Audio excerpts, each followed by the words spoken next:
పెళ్లి చేయడానికి సెటిల్ అవ్వక్కర్లేదు అంటున్నారు. అవసరమే లేదు. మీకు ఒక అమ్మాయి ఉంటే సెటిల్ అవ్వకపోతే పిల్లనిస్తారా? నేను డెఫినెట్లీ ఇస్తాను.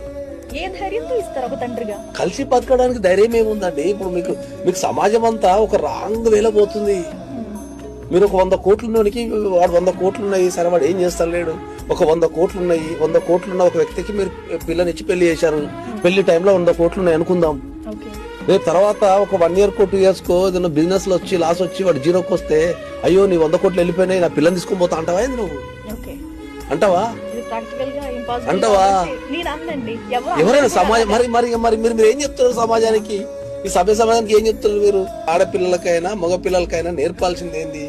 ఒక వ్యక్తితో ఎట్లా కలిసి ఉండాలా, ఒక వ్యక్తిని ఎట్లా కాపాడుకోవాలా. నీకు పైసలున్నా పైసలు లేకపోయినా, కెరీర్ సెటిల్ అయినా సెటిల్ కాకపోయినా నువ్వు ఎట్లా కాపాడుకోవాలని నేర్పాలి. కానీ నేను సెటిల్ అయితే పెళ్లినిస్తా, నేను వ్యక్తి గుణాలే చూస్తా, నేను ఆస్తులు ఏం చూడాలి.